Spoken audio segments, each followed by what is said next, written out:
waxaan ku wargelinayaa ummadda Soomaaliyeed gaar ahaan beesha iskale kursiga Hob Eber 89 inaanan difaacayn una tartamayn mar kale kursigaas sababahan soo sheegay awgeed. Bismillahir Rahmanir Rahim. Alhamdulillah wassalatu wassalamu ala rasuulillah. Mudanayaal marwooyin aniga oo xildhibaan Cabdi Shire Jaamac Ciyaar Jecel waxaan ummadda Soomaaliyeed gaar ahaan beesha iskale kursiga lambar Hob Eber 89 ku wargelinayaa in aanan u tartamayn ama aanan difaacayn mar kale kursigaas sababahan soo socda awgood. waxaan ka mid ahaa labadii xildhibaan ee diiday ansixinta sharcigii loo yiqiin 17 September ee dalka loogu jiheeyay doorasho dadban. sidaas ay tahay waan ogolaaday sharciga maadaama xildhibaanada badankood majority isku raaceen ileen waa nidaam dimuqraadiga siduu yahay. inkastoo la isku raacay nidaamka doorashada dadban haddana waxaa muuqda in la baalmaray nidaamkii lagu heshiiyey in doorashada la waafajiyo habraacyadii lagu heshiiyey. mudanayaal marwooyin waxaa laga joogaa 6 sano markii kursiga xildhibaannimo ee aan ku masalo Soomaalida gaar ahaan beesha Maxamed Amareer Wagardhac la ii dhaarshay 25 January 2016 kana mid noqday baarlamaankii 9aad oo haddana mar kale dib la igu soo doortay baarlamaankii 10aad 13 November 2016 aniga oo ku soo baxay doorashadaas codkii koowaad. waxaan halkan mahadan la soo koobi karin uga soo gudbinayaa ummadda Soomaaliyeed gaar ahaan deegaan doorashadayda aan ku matalo baarlamaanka federaalka Soomaaliya oo intii xilka aan hayay si wanaagsan ila shaqaysay iguna taageertay go'aano adag oo aan magacooda ku gaaray. shaki kuma jiro in qof xil qaaday laga tirsan karo eedo badan, taasna waxay ka mid tahay sunnada nolosha, balse waxaan leeyahay intii suurtagal ahoo Soomaali qaban karay nin sameeyay baan ah.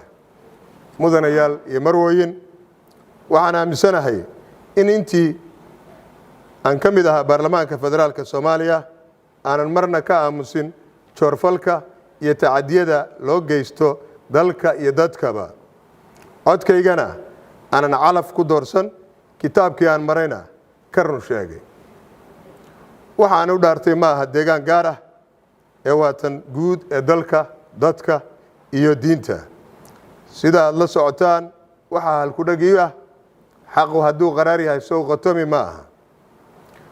waxaa aniga oo magaciina ku hadlaya aan codkayga ugu hiliyey ummadda Soomaaliyeed anoo og xaq hadalka inay dhibsadaan waxa aan ugu yeero jilayaasha siyaasadda ee Soomaaliya. waxaan aaminsanahay inay dambi tahay aamusnaanta marka ay jiraan arrimo mudan in laga hadlo. markasta ay bulsho ka weecato run sheegidda waxay la yaabtaa kuwa xaqa ka hadla. marna kama cabsan inaan codkayga kor ugu qaado ka hadalka xaqa iyo cadaaladda, walow dadka qaar ay jeclaan lahaayeen inaan u hadlo siday iyagu rabaan ama ay la tahay. haddii dadka intiisa badani xaqa ka hadli lahaayeen, xaqna ku dhaqmi lahaayeen, waxaan qabaa in Soomaaliya ay noqon lahayd dal horumara oo adduunka intiisa kale ay u soo shaqo tagto. sida aad la socotaan waxaa dalka ka socda waxa loogu yeero doorasho dadban oo baarlamaanka federaalku ansixiyey 26 September 2020.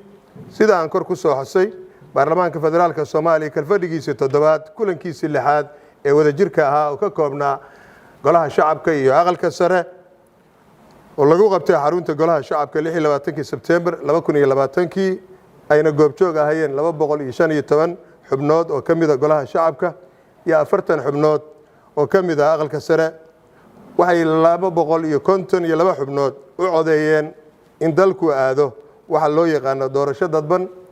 2 xildhibaan oo anigu aan ku jiro way diideen sharcigaas, halka xubin ay ka aamustay.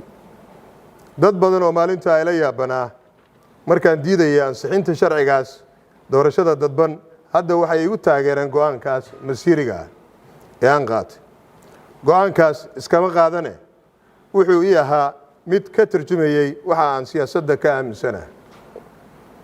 waxaan u arkayay in doorashada dadban aysan maslaxa ugu jirin dalka iyo dadkaba.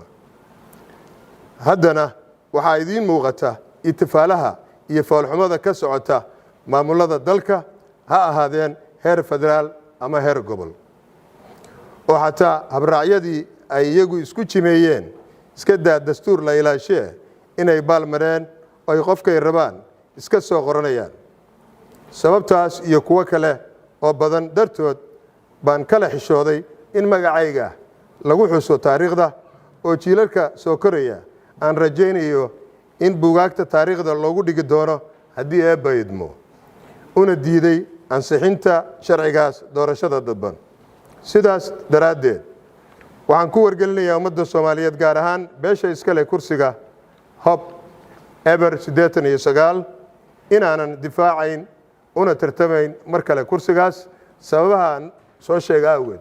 difaacayn waxaan leeyahay oo ka wadaa dadka qaar baa laga yaabaa isfaahmayn maadaama kursigan aan 6 sano anigu aan ku fadhiyay markaad kursiga ku fadhiso oo champion baa tahay dhinaca feerka dad ka eegtaan waxa weey waa difaacaysa qofkii lagu keeno oo iska dhicinaysa. marka sida ayaan ula jeedaa waxaan u rajaynayaa murashaxiinta kursigan u tartamaysa inay ilaaliyaan magaca iyo maamuuska kursigan oo ku astaysan kuraasta xor iyo xalaal oo beesha iska leh ku soo doorteen xildhibaankoodii sanadkii 2016 xildhibaankaas oo aniga ahaa.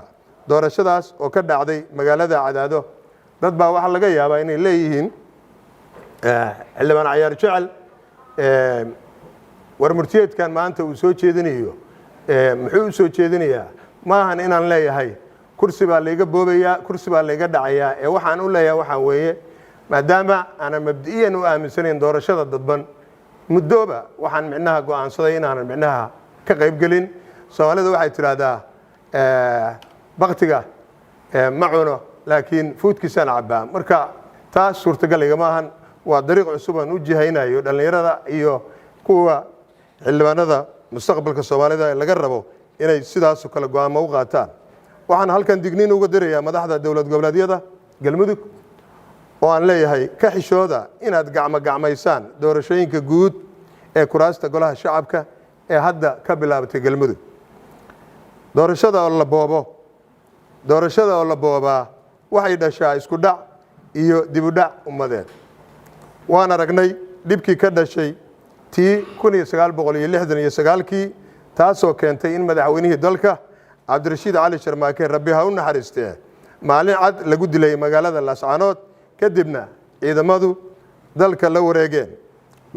magaalada Dhuusamareeb waxay ahayd meeshii maalin cad kuraastii loo tartamayay lagu boobay una boobay xisbigii marka dalka ka talinayay SYL. waxa yar ay hadda Galmudug haysato waa maamulkaas la isku yabyabay. waxa madax lagu yahayna waa intaas. haddii intaas la waayo waxa iman kara waa nabadda oo faraha ka baxda. sidaas darteed waxaan soo jeedinayaa in laga fogaado wixii kala irdhayn kara ummadda. doorashaduna noqoto mid qabaa'ilada kuraasta iska leh ay si xor iyo xalaal ah ugu tartamaan. waxaan si gaar ah hoosta uga xariiqayaa uguna digayaa in la isku dayo faragelinta kursigan Eber 89 oo ay leedahay beel habsaami qaybsi fac weyn oo soo jireen ah leh.